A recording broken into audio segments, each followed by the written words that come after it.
성경 봉독하겠습니다. 시편 103편 8절에서 18절까지입니다. 시편 103편 8절에서 18절까지 같이 봉독하겠습니다. 여호와는 긍휼이 많으시고 은혜로우시며 노하기를 더디하시고 인자하심이 풍부하시도다. 자주 경책하지 아니하시며 노를 영원히 품지 아니하시리로다. 우리의 죄를 따라 우리를 처벌하지는 아니하시며 우리의 죄악을 따라 우리에게 그대로 갚지는 아니하셨으니 이는 하늘이 땅에서 높음같이 그를 경외하는 자에게 그의 인자하심이 크심이로다. 동이 서에서 먼 것 같이 우리의 죄과를 우리에게서 멀리 옮기셨으며 아버지가 자식을 긍휼히 여김같이 여호와께서는 자기를 경외하는 자를 긍휼히 여기시나니 이는 그가 우리의 체질을 아시며 우리가 단지 먼지뿐임을 기억하심이로다. 인생은 그 날이 풀과 같으며 그 영화가 들의 꽃과 같도다.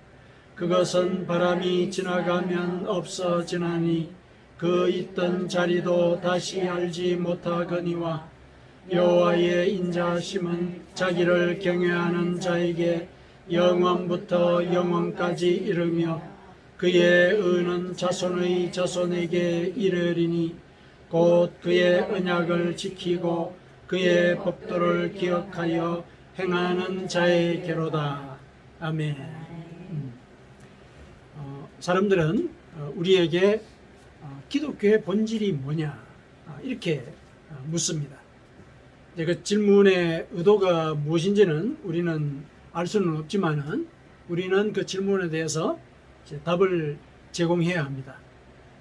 그것도 만족스럽게 제공해야 할 것입니다. 왜냐하면은 우리는 예수 그리스도가 아니면은 하나님께로 갈 사람이 없다고 믿기 때문에 그렇습니다. 구원의 유일한 길을 우리가 쫓고 있기 때문에 우리가 그 길을 확신하는 만큼 알려줄 수 있어야 하고 또 하나님께서 우리에게 그렇게 하기를 우리가 그렇게 하기를 원하시기도 합니다.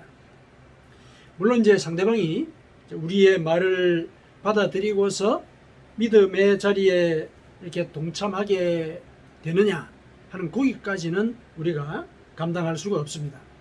그거는 그 사람이 결심을 하고 또 하나님의 때를 기다려야 할 그런 문제이지요. 자, 그렇다면은 이제 그 질문은 기독교의 본질이 뭐냐 이렇게 묻는 그 질문은 우리 자신에게 물어봐야 되는 그런 문제이기도 합니다. 우리가 스스로 그 질문에 대해서 답을 할 수 있을 때 사람들이 기독교의 본질이 뭐냐 이렇게 묻는 경우에 답을 해줄 수가 있게 될 것이기 때문에 그렇습니다. 성도 여러분, 여러분들은 무엇을 믿고 있습니까? 그 믿음의 내용이 바로 여러분들이 믿고 있는 이 기독교의 본질에 해당할 것입니다. 그리고 그것이 본질이기 때문에 그 기독교의 본질은 바로 우리가 믿는 하나님의 속성이기도 합니다. 이 본질이니까, 기독교의 본질이니까 그 자체가 바로 하나님의 속성을 반영하는 것이기도 하다. 그래서 오늘 이제 본문을 우리가 함께 묵상을 하면서 우리가 믿는 기독교의 본질 혹은 하나님의 속성 그게 뭘까? 그것을 우리가 한번 정리를 해보는 그런 시간을 같이 가졌으면 좋겠습니다. 자, 이 시편은 다윗의 고백입니다. 다윗의 고백이죠. 다윗은 하나님과 동행하면서 그분의 사랑과 은혜 그리고 심지어는 징계조차도 몸소 겪었죠. 그래서 그가 하는 그 고백 속에는 아마도 그 나름의 그 하나님에 대한 윤곽이 자리 잡고 있는 것이 아닐까 우리가 이렇게 짐작을 해봅니다. 그러니까 그가 그리고 있는 하나님에 대한 그 윤곽이 그가 생각하는 하나님의 속성인 것이죠. 하나님의 속성입니다. 다윗은 하나님의 속성을 8절에 이렇게 표현을 했죠. 8절에 여호와는 긍휼이 많으시고 은혜로우시며 노하기를 더디하시고 인자하심이 풍부하시도다. 다윗의 인생에서 하나님은 이렇게 나타나신 것이죠. 그런데 이런 속성은 다윗이 처음 발견한 게 아닙니다. 사실은 이런 속성은 하나님이 먼저 자신을 그렇게 소개하셨어요. 하나님 먼저 이렇게 자기를 소개하셨거든요.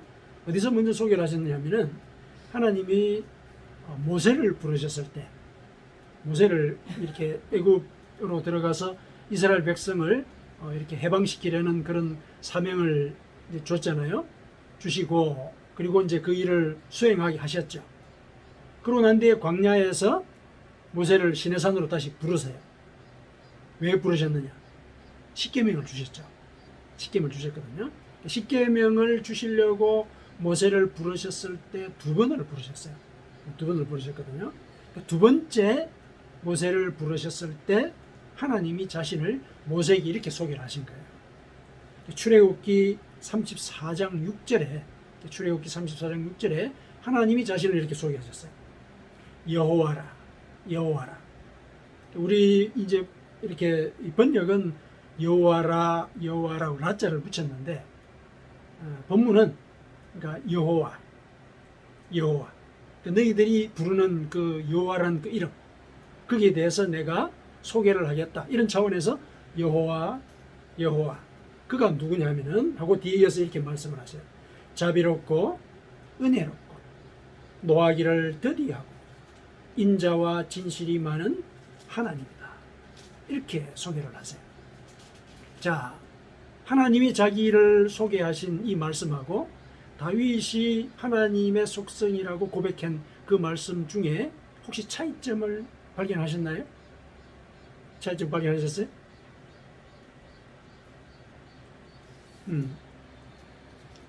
진실이라는 단어가 없죠. 하나님은 자신을 소개하는 그 말씀 속에 끝부분에 인자와 진실이 많은 하나님이라 이렇게 얘기를 하셨죠. 근데 다윗의 고백 8절을 보니까 끝부분에 보세요. 인자하심이 풍부하시도다. 진실의 내용이 빠져 있죠.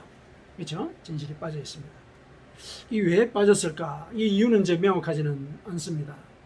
이게 혹시 이 다윗의 기억력의 문제이지 않을까? 뭐 이렇게 이제 생각을 해볼 수가 있는데, 근데 다윗 이외에도, 그러니까 다윗 이후에도 다른 선지자들도 다윗이 한 고백을 그대로 하고 있는 거예요. 그러니까 많은 선지자들이 다윗과 같은 이런 고백을 한 것으로 봐서는 이 다윗의 고백이 예를 들면 관용적으로 굳어졌든지, 하나님의 속성을 설명하는 말로 굳어졌든지, 아니면 이제 이것이 다윗이 하나님을 자기가 그렇게 느꼈다는 것, 이것을 진솔하게 표현하는 가운데 진실이라는 단어가 빠졌다. 뭐 이렇게도 이제 볼 수가 있는 것이죠. 그럼 왜 다윗은 진실이라는 단어를 뺐을까? 왜 뺐을까? 이건 이제 의문을 제기할 수가 있는데, 그거는 아마도 다윗이 자기가 경험한 그 하나님의 모습, 그러니까 긍휼이 많으시고 은혜로우시고 노하기를 더디하시고 인자하심이 풍부하신 이 자체가 하나님의 진실함, 이것을 반영한다. 이렇게 이제 생각을 해서 넣지 않았을 수도 있겠다. 물론 이제 명확한 건 아닙니다. 이제 진실이라는 단어를 왜 뺐을까? 하나님이 당신을 소개할 때 진실이라는 단어를 넣어서 이렇게 소개를 했는데 왜 그랬을까? 짐작을 해보건데 그럴 수 있지 않을까? 이렇게 이제 생각해 보는 것이죠. 그래서 그 이후에 나오는 이제 다윗의 이어지는 이제 고백들, 오늘 본문의 이후의 내용들을 보면은 그 하나님의 그 진실하심, 그것에 대해서 우리가 충분히 왜 단어를 뺐을까에 대해서도 받아들일 수 있는 부분이 있겠다, 이렇게 이제 생각을 해볼 수가 있습니다. 자, 그러면은 이제 하나님께서 모세에게 왜 자신을 이렇게 소개했을까? 왜 이렇게 구체적으로 자신의 속성을 이렇게 밝히셨을까? 그 의도는 간단합니다. 왜 이렇게 밝히셨느냐? 내가 너희에게 이런 존재로 다가갈 것이다. 약속하시는 거예요. 하나님이 자신의 속성을 이렇게 밝히신 것은 내가 너희들을 대할 때 이런 존재로 다가갈 것이다. 이렇게 얘기하시는 거죠. 그렇지 않다면 단순히 선포하는 것에 그치지 않겠습니까? 그러면 그것이 우리에게 어떤 생명의 메시지를 타고 오겠어요? 그냥 예를 들어서 그런 분이 계시는구나 이런 정도로만 이해를 하겠죠. 근데 그게 아니죠. 하나님께서 자신의 성격을 밝히신 것, 자신의 속성을 밝히신 것은 내가 너희들에게 이런 존재로 다가갈 것이다. 이거 말씀하신 거예요. 우리 인간관계도 그렇지 않습니까? 우리가 예를 들어서 누군가의 관계를 이렇게 이어나갈 때 상대방이 내가 성격이 좀 이래 뭐 이렇게 밝힌다면은 그 점에 대해서 예를 들어서 유의하라든지 뭐 이런 걸 미리 얘기하는 거잖아요. 조심하라든지 이런 거거든요. 그러니까 그렇게 성격을 밝힌 것은 그런 속성으로 우리의 관계가 이어질 것이다. 이거 미리 얘기하는 거잖아요. 그렇죠? 하나님이 자신의 속성과 성격을 이렇게 밝히신 것은 하나님은 우리에게 대해서 긍휼을 많이 베풀고자 하시고 또 은혜를 베풀고자 하시고 또 노하기를 더디하는 그런 은혜를 베풀고자 하신다는 거죠.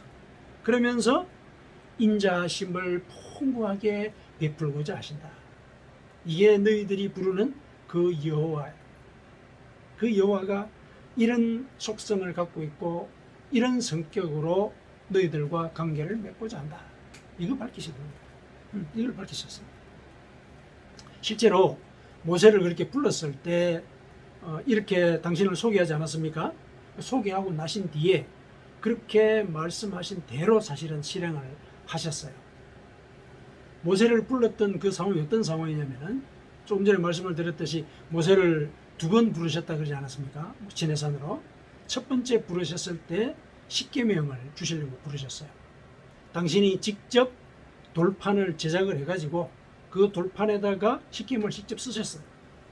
쓰셔가지고 모세에게 줬거든요. 그럼 이제 가지고 내려가서 백성들에게 선포하고 이대로 살 것을 가르치라. 이런 의도로 주신 것이죠. 그런데 모세가 산을 내려와 보니까 밑에서 무슨 일이 벌어지고 있었습니까? 엄청난 일이 벌어지고 있었죠. 하나님을 배반하는 일이 벌어지고 있었습니다. 우상 숭배를 하고 있었죠. 모세가 산에 올라가서 한동안 내려오지 않으니까 큰일 났다. 우리 이제 지도자가 없다. 우리를 인도하는 지도자 그 애굽에 있지 않았느냐. 그래가지고 송아지 우상을 만든 거죠. 금부치를 딱 걷어가지고. 그래가지고 그 우상을 섬기면서 거기서 막 노래를 부르고 사실은 잔치를 막 벌인 거예요. 이가 우리의 지도자다 그러면서. 모세가 내려와 보니까 얼마나 놀라고 얼마나 화가 나겠어요. 자기가 목숨을 걸고 이 백성을 이끌고 내려왔죠. 하나님의 이름으로. 그런데 이 백성들이 하는 일이 하나님을 버리고 우상 숭배라는 거예요. 그래서 그 화를 사실은 이기지를 못한 거죠. 그래서 그 십계명 돌판을 집어 던져버렸죠. 집어 던져버렸습니다. 십계명 돌판을 집어 던졌다는 얘기는 너희들의 행태를 보니까 이렇게 하나님의 계명을 준다는 것이 무의미하구나. 아무런 의미가 없구나. 사실은 너희들의 현실의 모습이 이 율법, 이 십계명이 깨진 것과 같다. 이걸 이제 선포한 거나 다름이 없죠. 깨버린 것은. 이제 그런 일이 이제 벌어졌거든요. 이렇게 막 사실은 모세로서는 이제 그 눈이 이제 뒤집히는 그런 상황이잖아요. 근데 이제 여기서 우리가 한 가지 기억해야 될 사실이 있습니다. 그 돌판이 누가 만든 거라 그랬습니까? 하나님이 만드시고 그리고 거기에 십계명을 하나님이 직접 써넣었습니다. 직접 써놨다. 그런데 이 사실을 이 성경이 2번이나 얘기를 하고 있어요. 하나님이 만드시고 거기에다가 하나님이 십계명을 써넣으셨다. 이 2번이나 얘기를 했거든요. 무슨 의도가 있겠습니까? 2번이나 얘기한 이 의도가 뭘까? 하나님의 말씀을 어떻게 그렇게 예를 들면은 화가 난다고 마음대로 해버린 거잖아요. 사실은 모세로서는 이 분이 나가지고 화가 나가지고 그렇게 마음대로 취급을 해버린 거예요. 그러니까 성경에서 두 번이나 그 사실을 기록한 거는 그게 하나님의 말씀인데 어떻게 그렇게 할 수 있어? 이런 내용이 이 기록 속에 기록 밑에 이제 들어있는 것이죠. 어떤 명분으로든지 하나님의 말씀을 그렇게 취급해서는 안 된다는 사실, 그걸 이제 암시한 거죠. 그런데 이제 모세는 성급했죠. 그리고 분노 때문에 분별력을 잃어버린 것입니다. 모세는 하나님과 달리 노하기를 더디하지 않았죠. 바로 이제 화가 폭발해버린 거죠. 하나님의 속성과는 이제 반대되는 그런 행위를 한 것입니다. 그리고 그 뒤에 모세가 무슨 일을 또 했느냐면은 레위 지파 사람들, 자기가 속한 지파잖아요. 그 레위 지파 사람들을 시켜가지고 백성 중에서 3,000명을 척살을 합니다. 물론 이제 이 우상 숭배에 대한 예를 들면은 징계 차원에서 그런 것이죠. 3,000명을 죽여요. 근데 죽일 때 하나님의 이름으로 죽여요. 하나님의 이름으로 죽입니다. 그렇죠? 그렇게 이제 기록이 되어 있습니다. 이거는 이제 정치적인 용어를 차용하자면은 가나안으로 가야 되는 그 파벌과 그 다음에 애굽으로 돌아가자는 파벌. 우상 숭배가 사실은 애굽을 지향하자는 얘기잖아요. 애굽으로 돌아가자. 이런 그 주장을 하는 애굽파와 가나안으로 가야 된다. 이 모세를 위시한 이제 그런 사람들이겠죠. 그 두 파벌이 사실은 갈등이 일어난 것이고 그 사이에 그리고 이제 가나안파가 애굽파를 제거한 이제 그런 일을 이제 벌였다라고 볼 수가 있죠. 그런 일이 이제 벌어졌습니다. 그러고 난 뒤에 이제 모세가 뭐라 그러냐면은 이 척살이 끝난 뒤에 그가 오늘 너희에게 복을 내리시리라 이렇게 얘기를 해요. 모세가. 그는 이제 하나님입니다. 척살을 하고 난 뒤에 하나님이 너희들에게 오늘 복을 내리실 것이다. 이렇게 얘기를 해요. 이렇게 얘기한 그 의도를 가만히 살펴보니까 모세가 굉장히 분노한 차에 자기가 품었던 정의의 명분을 하나님의 목소리로 여겼을 가능성, 이걸 우리가 짐작을 할 수가 있습니다. 왜냐? 복을 내리시리라 이렇게 얘기를 한 것은 하나님의 말씀이 아니라 모세의 추정이에요. 하나님이 직접 모세를 통해서 내가 그들에게 복을 내리겠다 이렇게 얘기하신 게 아니에요. 그가 복을 내리시리라 모세가 추정한 거예요. 하나님이 복을 주실 것이다. 하나님 앞에서 정의를 우리가 세웠으니까 하나님이 그 정의를 세운 것에 대해서 복을 내리실 것이다. 이렇게 추정을 한 거예요. 왜 또 이렇게 얘기를 할 수 있느냐면은 모세가 이제 하나님이 이제 다시 이제 부르셨을 때 가서 백성의 죄를 대신 회개를 했거든요. 그랬을 때 하나님께서 뭐라 그러셨냐면은 출애굽기 32장 34절에 내가 보응할 날에는 그들의 죄를 보응하리라. 내가 보응할 날이 따로 있다는 걸 암시를 하는 거죠. 내가 보응할 날에는 내가 그들의 죄를 보응할 것이다. 그러니까 모세가 이 자기의 그 정의관념과 그 분노를 억누르지 못해가지고 사실은 척살을 한 거예요. 하나님의 그 속성과는 정반대되는 행위를 보인 거 아닙니까? 그렇다면 이제 반면에 하나님은 사실은 모세처럼 진노하실 수 있잖아요. 그런데 모세의 그 중보 회개를 들으시고 진노를 하지 않기로 결정을 하셨죠. 노하기를 더디하신 그런 모습을 보이신 것이죠. 실제로 이제 자신을 소개하신 그대로의 그 모습을 보이셨습니다. 하나님은 모세처럼 즉결 처형을 하는 이런 모습을 보이지 않으신 것이죠. 우리가 하나님 앞에서 직결 처형하는 그 하나님의 그런 그 모습만을 기억한다면 오금이 절에서 설 수가 있겠습니까? 감히 하나님 앞에 나아갈 수조차가 없죠. 하나님은 직결 처형을 하시는 분이 아니시다. 노하기를 더디하시는 분이시다. 이걸 이제 얘기를 하시는 것이죠. 왜 더디하셨냐면은 내가 보응할 날 이렇게 얘기하셨죠. 이건 뭐냐면은 내가 보응을 할 그 적절한 때를 내가 알고 있기 때문에 그렇다 이 얘기죠. 나의 때에 내가 심판을 할 것이다 이렇게 얘기를 하시는 거거든요. 그러니까 적절한 때, 하나님은 소위 그 심판의 적절한 때를 알고 계시는 분이시죠. 그래서 이 절대적인 어떤 순간, 하나님만이 알고 계시는 그 순간, 그때에 그 일을 하시겠다라고 얘기를 하시니까 당신만 그 적절한 때를 알고 계시는 것이죠. 그렇죠? 그 적절한 때를 안다는 것 이 자체가 바로 절대 진리에 대한 지식을 암시하죠. 그렇지 않습니까? 적절한 때. 우리 함부로 정하지 못하잖아요. 우리는 한 치 앞을 내다보지 못하잖아요. 그런데 하나님은 가장 적절한 때, 우주적인 차원에서 볼 때, 그때를 알고 계시거든요. 그 사실은 그분만이 절대 진리를 알고 계신다는 사실을 암시하죠. 그러면 하나님의 적절한 때는 어느 때냐? 우리가 이제 한번 상상을 해보죠. 어느 때가 그럼 하나님의 적절한 때냐? 하나님의 적절한 때는 잘못을 저지른 자에게도 회개의 기회를 주시고 또 돌이키기를 기다리심으로써 그분의 사랑을 증명할 때죠. 그게 하나님의 적절한 때예요. 모세와는 다른 모습이시죠. 노하기를 더디하신 이유는 뭐냐? 왜 더디하셨습니까? 회개할 기회를 주시는 것이죠. 그래서 그들이 돌이키기를 기다리는 거죠. 그때가 하나님의 적절한 때인 거죠. 돌이키면은 심판이 임하지 않는 거잖아요. 그렇죠? 그게 하나님의 때예요.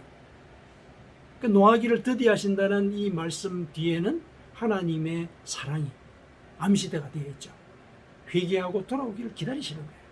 회개하고 돌아오기를 기다리시는 거예요.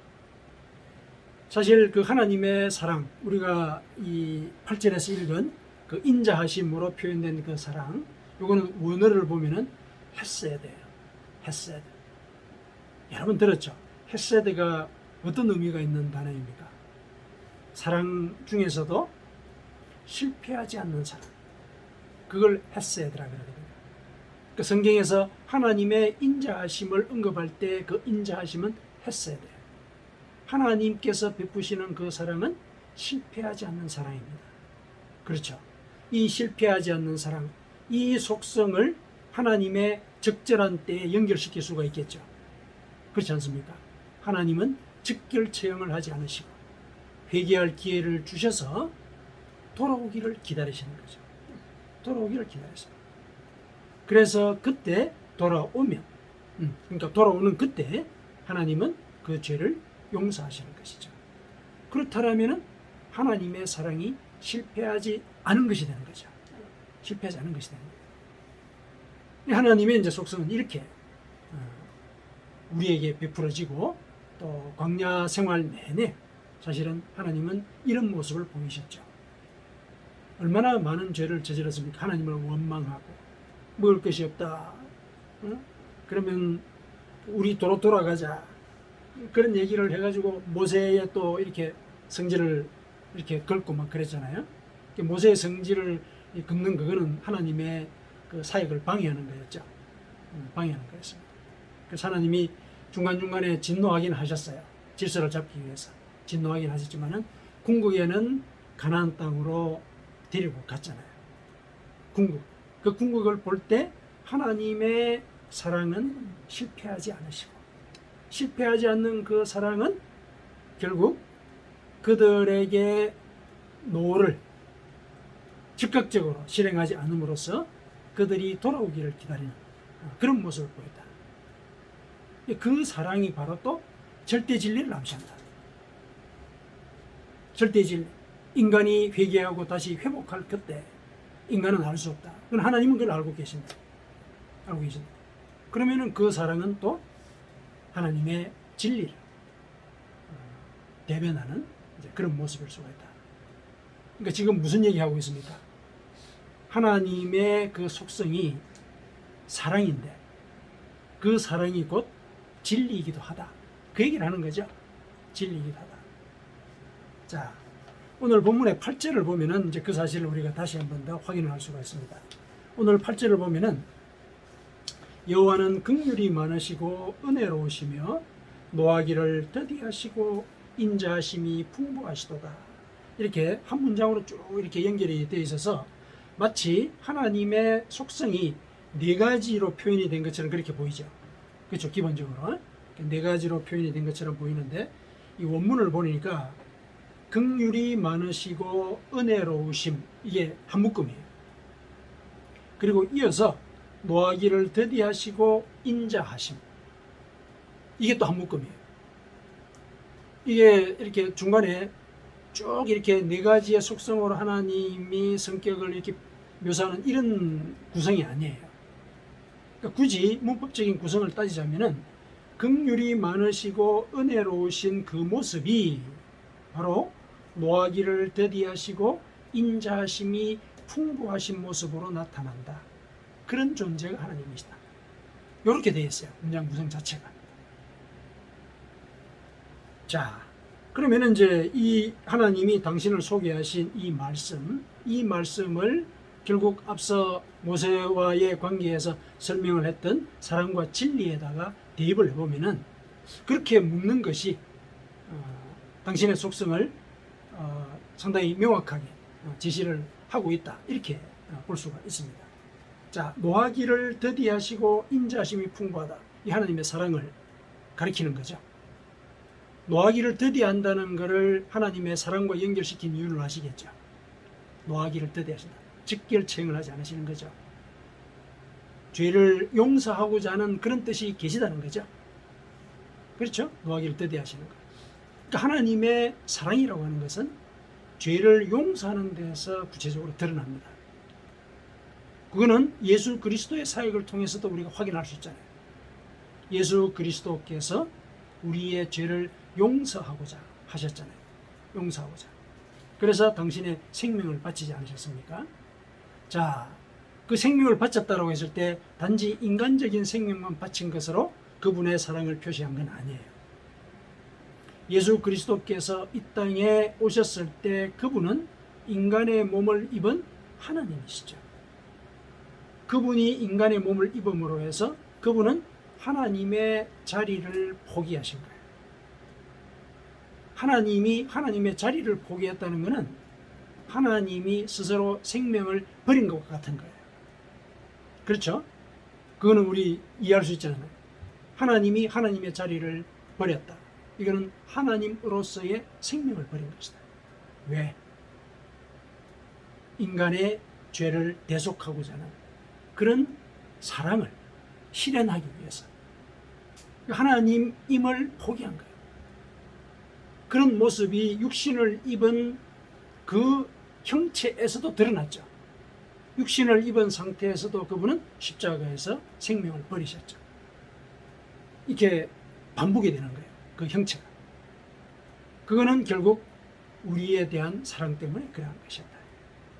그렇다면 그분의 인자하심은, 그러니까 이 실패하지 않는 그 사랑은 풍부하게 우리에게 끼쳐지는 것이다. 이렇게 이제 그 속성을 하나 정리를 해볼 수가 있어요. 근데 그 속성은 긍휼이 많으시고 은혜로우신 그런 모습을 보여주고 있다. 긍휼이 많으시다. 이 긍휼이 많으시다는 것을 다윗은 이제 9절 이하에 이렇게 얘기를 하고 있죠. 자주 경책하지 아니하시고 노를 영원히 품지 아니하시는 분으로서 하나님이 계신다. 그리고 우리의 죄를 따라 우리를 처벌하지 아니하시며 우리의 죄악을 따라 우리에게 그대로 갚지 아니하신다. 직결체행 안 하신다는 얘기예요. 바로 그 자리에서 잘못한 대로 지적질하고 벌을 내리고 그러지 않으신다는 얘기죠. 사랑을 이렇게 베푸신다는 것이죠. 이는 하늘이 땅에서 높은 같이 그를 경외하는 자에게는 그의 인자하심이 크심이로다. 그러니까 인자하심이 크시다라는 그 얘기를 죄의 용서와 관련되어서 이제 다윗이 이렇게 표현을 하고 있습니다. 그러니까 9절에서 11절, 12절까지가 노하기를 더디하시고 인자하심이 풍부하다는 그 속성과 관련된 설명이 되는 거예요. 그렇게 연결을 하시면 될 것 같습니다. 그래서 그 죄를 용서하실 때 동이 서에서 먼 것 같이 우리의 젓가를 우리에게서 멀리 옮기셨다. 그러니까 사랑은 죄의 용서와 관련되어서 우리에게 표현이 된다. 이게 다윗의 이제 고백입니다. 자, 그 다음에 이어서 긍휼이 많고 은혜로우신 그 속성. 그거는 14절부터 나오죠. 14절부터 16절까지. 왜 우리에게 긍휼을 많이 베푸시느냐? 이는 그가 우리의 체질을 아시며 우리가 단지 먼지뿐임을 기억하시미로다. 우리의 연약함을 아신다는 얘기죠. 아신다라는 사실이 바로 그분은 절대 진리라는 것을 대변하는 겁니다. 아신다는 것. 안다는 것 자체가 절대 진리를 얘기하는 것이죠. 우리가 우리 자신 스스로 뭔가 안다라고 얘기할 수 있습니까? 어떠세요? 나는 뭔가를 안다. 얘기할 수 있습니까? 어릴 때는 뭐 그렇게 얘기를 할 수는 있겠죠. 뭔가 예를 들어서 득도를 했다. 그러면. 그렇죠? 근데 도라고 하는 순간 도가 아니다. 굉장히 깊은 얘기죠. 이 세상에서는 사실은 내가 득도를 했다라고 하는 경지가 있을 수 없다는 거예요. 왜냐? 궁극적으로 인간은 죽거든요. 죽어요. 소멸하거든요.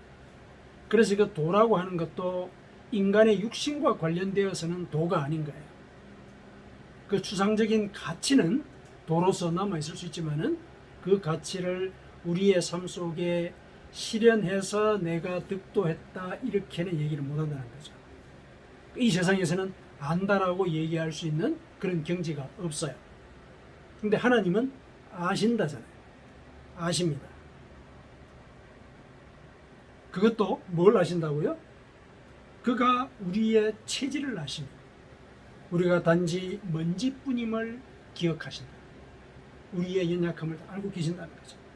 인생은 그 날이 풀과 같으며 그 영화가 들의 꽃과 같도다. 그것은 바람이 지나가면 없어지느니 그 있던 자리도 다시 알지 못하거니와. 이 바람이 지나가는 것 같아요. 바람이 지나가고 나면은 바람이 어디서 불었는지 그 있던 자리, 그리고 꽃도 지고 나면은 그 꽃이 어디에 있었던지 모르는 그런 정도로 우리는 사실은 허무한 그런 존재다. 근데 이 사실을 알고 계시다는 거예요. 그래서 긍휼과 은혜를 베푸신다는 거죠. 그래서 이 긍휼과 은혜는 사실은 하나님의 진리, 그걸 얘기한다. 왜 진리냐? 오히려 긍휼과 은혜를 사랑과 연결시켜야 되는데 왜 진리와 연결시키느냐? 이 긍휼과 은혜는 하나님이 우리의 존재를 알고 계시다는 거예요. 그 사실과 연결시키기 때문에 그런 거예요. 알고 계시기 때문에 우리에게 긍휼과 은혜를 베푸시는 것이죠. 자, 이렇게 보면은 앞서 말씀을 드렸듯이 문장 구조상 긍휼이 많으시고 은혜로우신 이 속성은 진리를 나타내고, 그렇죠? 그 다음 이어서 노하기를 더디하시고 인자하심이 풍부하심은 사랑을 나타낸단 말이죠. 근데 문장 구성상 이 진리는 사랑으로 이렇게 부연 설명되는 그런 관계로 문장이 배치가 되어 있다. 그러면은 결국 뭐냐? 하나님은 진리이자 사랑이시다. 이 얘기를 하고 있는 거예요. 하나님은 진리이자 사랑이시다. 그러면은 그분께는 진리가 바로 사랑이고 사랑이 바로 진리다. 이런 얘기가 가능한 것이죠. 조금 이제 추상적이 돼서 조금 혼란이 일으킬 수가 있는데 정리하면 그런 것이죠. 하나님은 우리에게 사랑의 모습으로 나타나시고 또 진리의 모습으로 나타나신다. 그런데 그 사랑과 진리가 별개의 것이 아니다. 그 사랑과 진리는 서로 상통한다. 하나님 앞에서. 왜냐? 하나님은 우리의 죄를 용서하고자 하십니다. 그분의 사랑을 그렇게 우리에게 표현하고자 하시죠. 왜 그렇습니까? 우리가 육신을 입은 존재로서 연약하다는 걸 아시기 때문에 그렇다는 거죠. 그분만이 아시는 존재예요. 절대 진리를 갖고 계시는 것이죠. 그래서 이런 차원에서 그분에게는 사랑과 진리가 동일하다. 사랑의 속성이 진리의 속성과 연결되어 있고 진리의 속성이 사랑과 연결되어 있다. 그러니까 그분은 사랑이자 진리. 우리가 그걸 믿지 않습니까? 우리가 믿는 그 하나님의 속성이 바로 기독교의 본질인 거예요. 기독교의 본질. 우리가 하나님을 믿으니까 하나님의 속성이 사랑과 진리라면은 그게 바로 기독교의 본질인 것이죠. 그래서 우리가 그런 하나님을 믿는다라면은 우리가 사랑과 진리를 상통하는 상태로 베풀 수 있는 그런 자리까지 나아갈 수 있어야 되는 것이죠. 예를 들면 이런 것이죠. 우리가 이웃을 진심으로 돕고 진심으로 사랑하는 거기에 하나님의 진리가 베풀어진다는 얘기예요. 하나님의 진리. 원리가 그거예요. 사랑과 진리가 따로 조항이 있는 것이 아니라 내가 진심으로 사랑을 베풀면 하나님의 진리가 이웃에게 전해지는 거예요. 어떤 진리? 어떤 진리? 하나님이 나를 사랑하시듯이 그 이웃도 사랑하신다는 거죠. 그게 진리잖아요. 그 사랑이 죄의 용서를 허락을 했고 죄가 용서되면은 구원의 길로 갈 수가 있으니까 구원의 길이 바로 절대 진리지 않습니까? 내가 구원을 얻을 수 있다면은 그게 진리죠. 그렇죠. 근데 그 진리가 사랑을 통해서 주어진다. 이게 이제 하나님이 우리에게 보여주신 그 속성의 내용이고 또 우리가 믿고 있는 기독교의 본질인 것입니다. 사랑하는 성도 여러분, 하나님은 사랑이십니다. 하나님은 절대 진리이십니다. 그분은 구원의 약속을 생명을 바쳐서 지키셨습니다. 이것을 능가하는 사랑이 없으며 그 사랑 때문에 영혼이 구원을 얻었으니까 그 사랑이 절대 진리입니다. 하나님은 사랑이 진리이며 진리가 사랑이라는 사실을 증명하시는 분이십니다. 우리가 그분을 믿는다면 우리도 사랑이 진리이며 진리가 사랑이라는 사실을 증명하기 위해 노력해야 할 것입니다. 하나님께서 사랑하라고 이르신 말씀을 지키는 것이 바로 사랑과 진리를 함께 구현하는 길입니다. 우리가 진실로 이웃을 사랑할 때 하나님을 사랑하게 되며 그로써 동시에 진리를 구현하게 됩니다. 이것이 우리가 믿는 기독교의 본질입니다. 아멘.